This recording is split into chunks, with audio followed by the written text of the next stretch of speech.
every morning we do the family chores and we kind of combine it as a family. The kids usually let the chooks out before I wander outside after breakfast chores. And I usually do the feeding because the buckets are a little bit heavy for the kids and they either overfeed or underfeed or forget to feed. So it's easier if I do it at this stage. We've moved our chicks in here, so hopefully we haven't had any fatalities overnight. It looks like it's all good.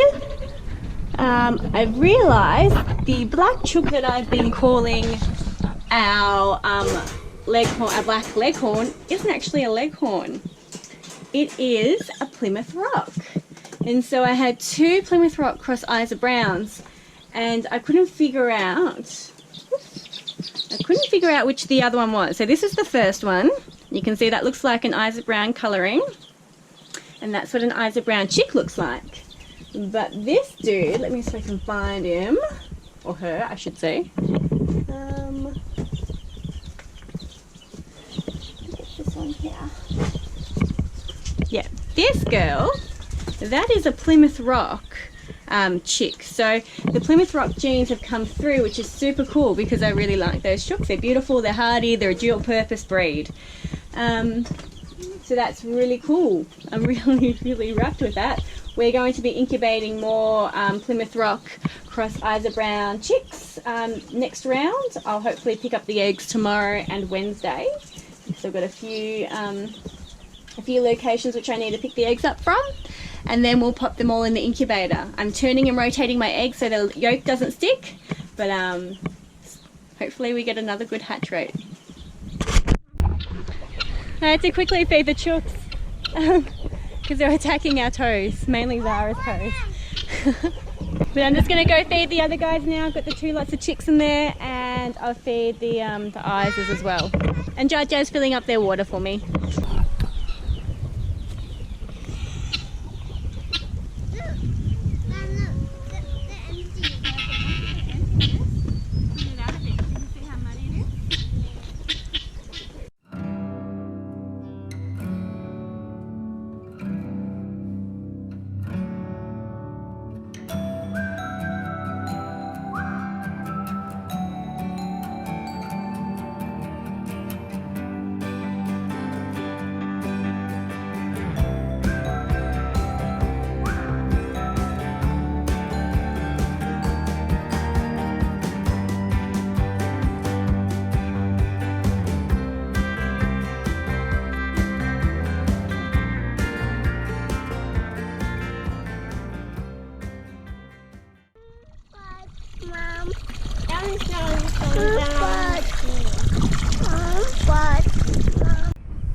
Look at my lonely asparagus spear.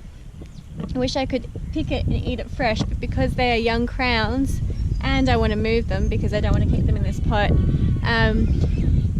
you're supposed to keep the spears on because it provides the crown with energy. So I'm going to leave it in place so that it can put more energy into the crown. There's some here that are wanting to burst out soon, and I might have lost the other two, but I'm happy I still got two that are alive. So I'm pretty happy with that.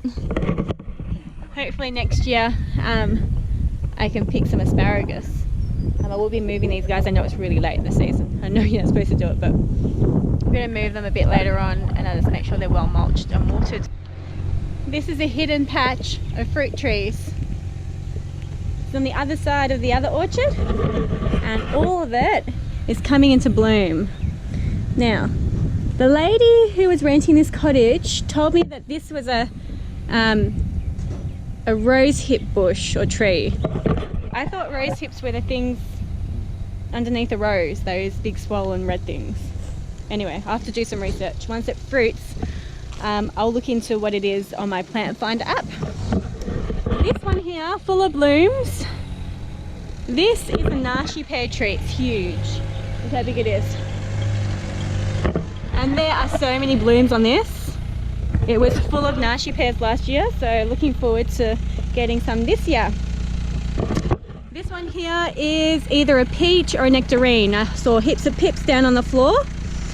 And it's that rigid, like that ridged pip, and the leaves are that of a nectarine or a peach. I've got another nectarine tree with fruit on it in the orchard, but this one I haven't actually seen to see if it's got fruit. I'll take my shoes off, like thongs, so it'll be a bit easier to go down this hill barefoot. Okay. Ooh, I think they're peaches or nectarines.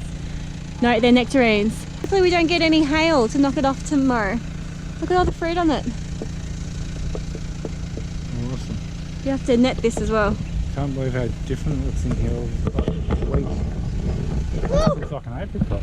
Look! And this is another fruit tree, but we're not 100% sure what it is. It is an apricot, babe, you're right. Oh, yeah. So we've got an apricot tree here next to the nectarine tree. See if you can see that. Fruit on it. I'll show you the fruit on the nectarine tree.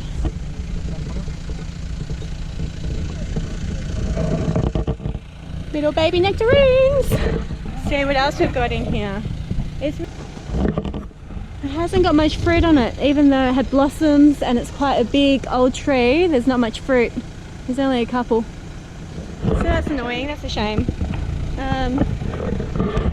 Don't know what this one is. It's got heaps of blooms on it too. Heaps of bees in there working away. So we should get fruit, whatever it is. Let's see if we can get closer and look what that one is. There are the blossoms. And the fertilised flowers, but there's no real clue to what fruit that is. Ah, it's a real shame that we've only got a couple of apricots on the apricot tree. We really like apricots. They're really nice and they're really easy to preserve as well. Yeah, I can't see any more. That's a shame. Bummer. And this is the fig I was telling you about yesterday. Ooh, I'm stuck. And I'll show you the baby figs. How big that is. Yum. Figs are our favourite. Look at the big one up there.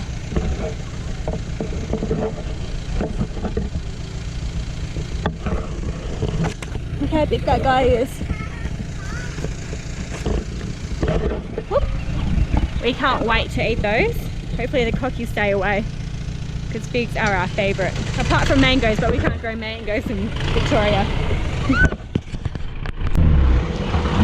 Paul asked me to move the jackaroo. I said no. He's like, but it's flat. And now we're stuck.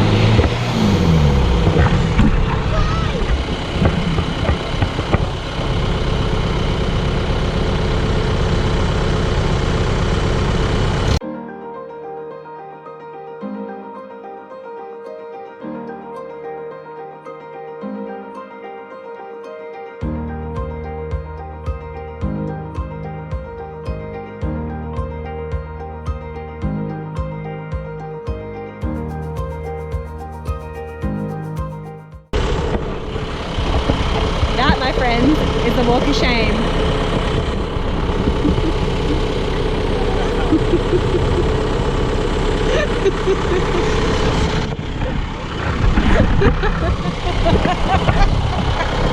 he's embarrassed.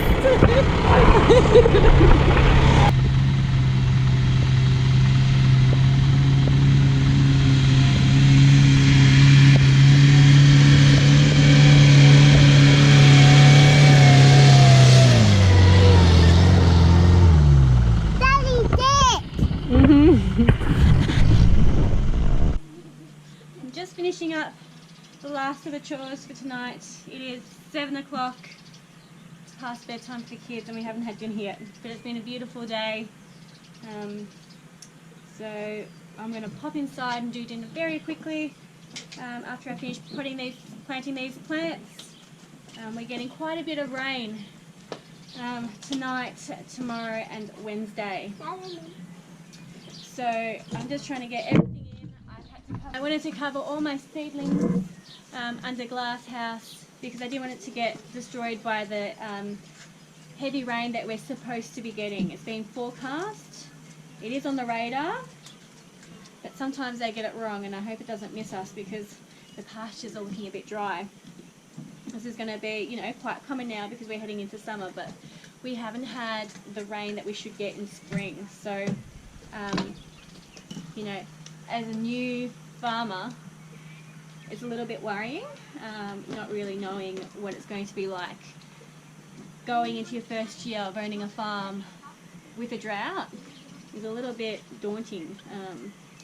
So I'm hoping that we get a good amount of rain. I know we've got enough water because our tanks are full, but it's more that we get the growth in the pasture for the animals, and that's what I'm worried about. But anyway, we'll see how we go. So I'm just planting a couple of my herbs because we're getting the nice rain, so I'll water them in a bit. I've never had luck with lemongrass, so I'm hoping I'll do okay here. Anyway, do you want to go feed this to the ducks? Do you want to feed the snail to the ducks? No. No? You want to give it to the chooks? No. Okay.